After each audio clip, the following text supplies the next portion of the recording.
Azerbaijan's and Russia's campaign of false narratives against the France-Armenia partnership by Sossi Tatikyan. Published on June 5, 2024, Azerbaijan's campaign of disinformation and false narratives against France has escalated into a hybrid war, reaching as far as the South Pacific and Africa. This may seem surreal to many, but for those closely tracking Azerbaijan's intensifying rhetoric and actions against France since 2020, which escalated further in 2023, it is not surprising. It is no secret that the deteriorating relationship between France and Azerbaijan stems from the growing partnership between France and Armenia. Over the last 2 years, Azerbaijan has employed tactics of harassment against any international actor supporting Armenians. Baku has targeted the EU, its mission in Armenia, its individual member states, the US, international, intergovernmental, and non-governmental organizations and watchdogs, scholars, analysts, and journalists. It is trying to ensure impunity for the blockade, military offensives, large-scale war, and the eventual ethnic cleansing of Armenians in Nagorno-Karabakh. It is also aiming to evade accountability for its military offensives and creeping annexation in sovereign Armenia, while continuing its expansionist demands towards Armenia. Azerbaijan has become particularly hostile towards France due to its consistent support for Armenians and criticism of Azerbaijan.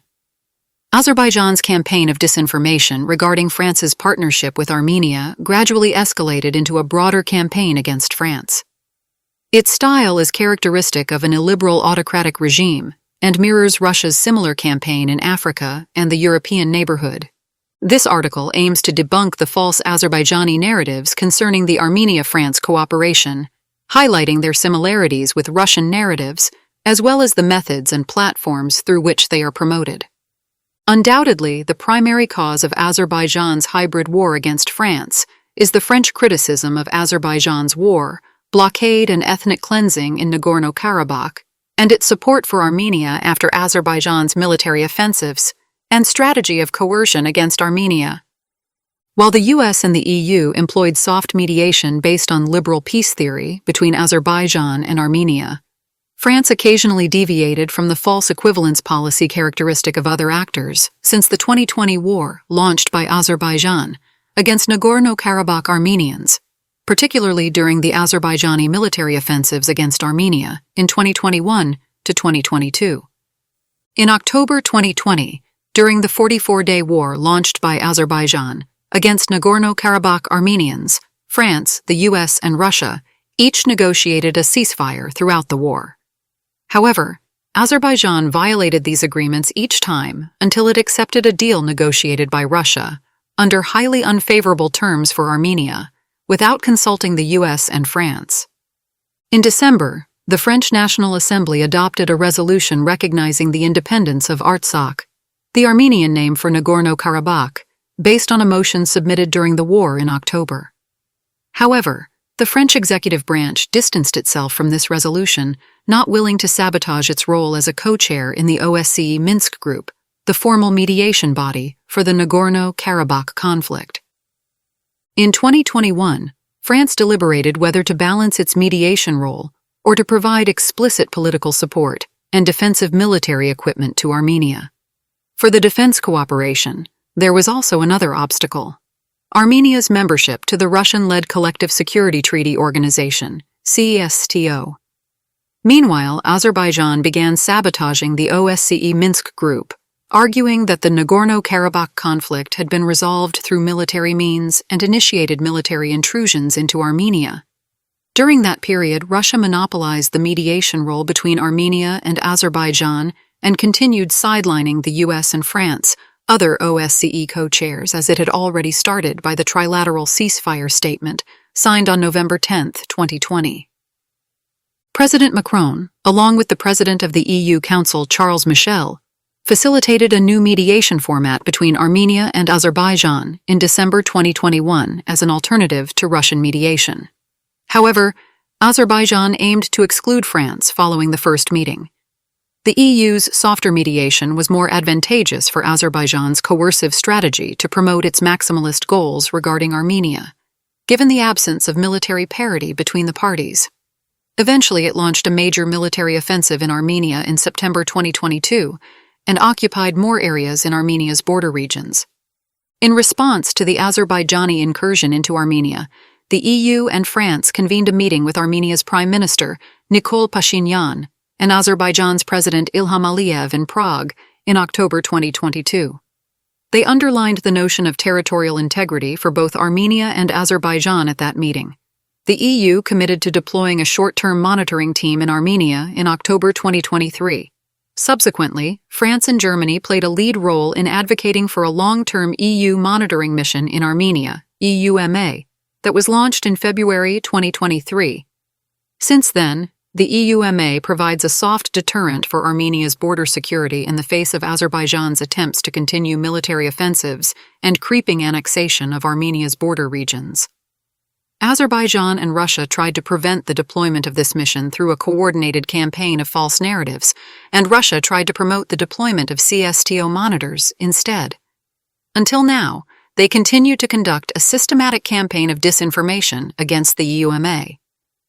In an October 2022 interview with France 2 TV station, President Macron criticized Azerbaijan for its military offensives against Armenians in Nagorno-Karabakh and Armenia. He pledged that France would not abandon Armenia and pointed out that Russia is destabilizing and seeking to create disorder in the peace process between Armenia and Azerbaijan. As a permanent member of the UN Security Council, SC, France has initiated the majority of SC emergency meetings concerning Azerbaijan's military incursions in Armenia and the blockade in Nagorno-Karabakh. France's statements regarding these developments have been more principled and strongly worded than those of the EU and the US, which often attempt to maintain a balance between the two sides, despite Azerbaijan's use of military force and blockade for expansionist purposes. The French government, unlike the legislature, has underlined the principle of territorial integrity, not only for Armenia, but also for Azerbaijan, focusing on the importance of ensuring the rights and security of Nagorno-Karabakh Armenians and not supporting their aspirations for independence. Regional French authorities have taken bolder initiatives to support Armenians in Nagorno-Karabakh. While the US and the EU did not attempt to send humanitarian assistance to Nagorno-Karabakh during its blockade by Azerbaijan, even when starvation began in July 2023, the mayor of Paris and several French parliamentarians, as a regional initiative, brought a humanitarian convoy for Armenians in Nagorno-Karabakh in August 2023. However, Azerbaijan's border services banned this aid from entering the territory. The French government then allocated €29 million in humanitarian aid to Armenia in September 2023, followed by an additional €15 million in emergency aid in December to support Armenians displaced from Nagorno-Karabakh. In October 2023, following Azerbaijan's final military offensive in Nagorno-Karabakh, which led to the dissolution of the de facto state and the forced displacement and ethnic cleansing of Armenians, French Foreign Minister Catherine Colonna visited Armenia and Azerbaijan.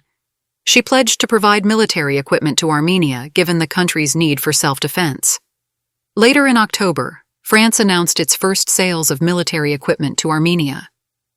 This made France the first NATO and EU country to break the taboo of supplying military equipment to Armenia, which remains a formal CSTO member even if it has effectively frozen its membership.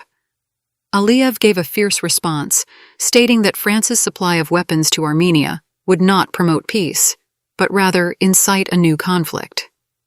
He added that if any new conflict arises in the region, France would be responsible.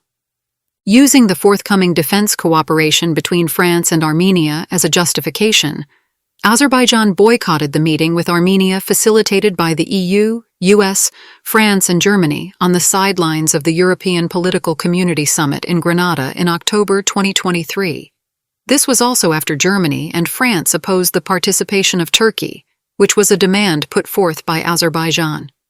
Baku stated any format involving France was unacceptable due to its pro-Armenian statements. The Grenada meeting resulted in a statement supporting Armenia's independence, sovereignty, territorial integrity, and inviolability of borders. Baku started boycotting the Western mediation between Armenia and Azerbaijan and made new expansionist claims to Armenia. On January 17, 2024, the French Senate passed a resolution condemning Azerbaijan's military operation against Armenians in Nagorno-Karabakh in September 2023, leading to ethnic cleansing and destruction of Armenian cultural heritage. It also condemned the occupation of border areas of Armenia by Azerbaijan between 2021 and 2023. This resolution was not the first of its kind. The European Parliament, the Parliamentary Assembly of the Council of Europe, and several EU member states also passed similar resolutions between 2023 and 2024.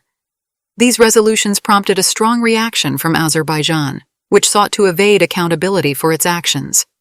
French commitment to supporting Armenia's sovereignty was highlighted in President Macron's New Year address to the French diplomatic corps and armed forces in January 2024.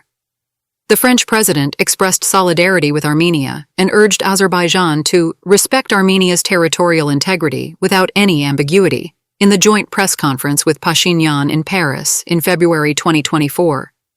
He also called attention to the International Court of Justice's orders for Azerbaijan to ensure the right of return for Nagorno-Karabakh Armenians. In February 2024, the French Minister of the Armed Forces Sébastien Lecornu visited Armenia. It was the first ever visit of a head of the French Defense Ministry to Armenia. He delivered military equipment and signed defense cooperation deals. These included providing armored vehicles, arms, munitions, and improving air defense capabilities. Both Paris and Yerevan emphasized the defensive nature of these capabilities.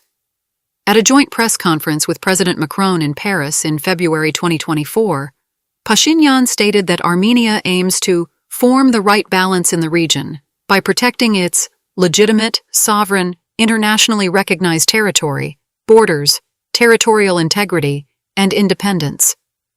In March 2024, the newly appointed French Prime Minister Gabriel Attal noted that Russia planned to punish Armenia for aligning with the West.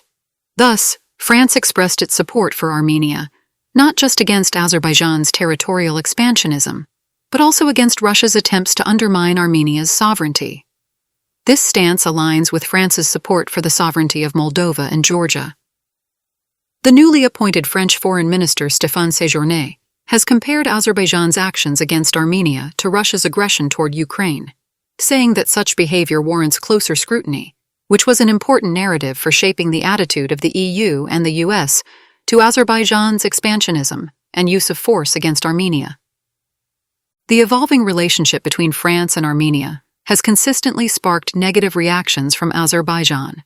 This is evident in multiple strongly worded statements made by Aliyev, the Foreign Ministry, and their propaganda outlets. However, it became particularly aggressive when France decided to launch a defense cooperation with Armenia. Azerbaijan started accusing France of helping Armenia in preparing the ground for new wars and undermining peace efforts. The Azerbaijani MFA responded by saying France's insidious policy of inflaming new tension in the region and hindering peace and stability will not yield any results. In April 2024, Aliyev warned, "We cannot sit idly by while France, India, and Greece arm Armenia against us. They are doing this openly and demonstratively, obviously trying to prove something to us in this way. If we see a serious threat to us, we will have to take serious measures."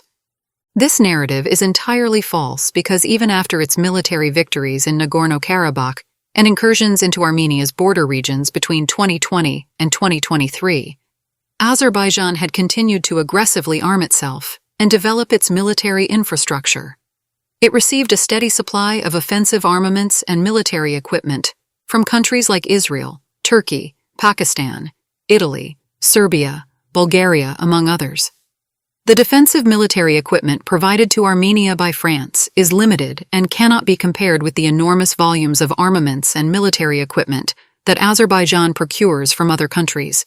However, Azerbaijan started questioning Armenia's right for self-defense, thus contradicting the UN Charter entitling each member country not only with a right, but also with an obligation to defend its territory and people. Azerbaijani propagandists have also claimed that Armenia is seeking a new master to replace Russia, suggesting that it cannot be a truly sovereign country. This perspective overlooks the fact that France has neither promised Armenia to send troops to defend Armenia, nor is it trying to make Armenia dependent on it.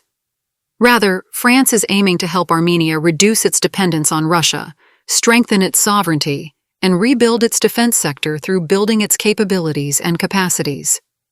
As Olivier de Cotigny's, ambassador of France to Armenia, noted, Armenia-France long-term cooperation, including cooperation in the field of defense, is not only about military procurement, which is of course important, but also about training, including the training of senior Armenian officers. The Russian Foreign Ministry has begun echoing these narratives, reflecting its increasing alignment with Azerbaijan against Armenia. In March 2024, the ministry's spokeswoman Maria Zakharova stated that France was trying to solidify its presence in Armenia to spy on neighboring states and prevent peace agreements with Azerbaijan from being implemented. Moscow also suggested it would be naive to believe that Paris could ensure Armenia's security. Russia accused France of failing its peacekeeping role in African countries and of now trying to compensate with a peacemaking role in the Caucasus, guided by geopolitical ambitions.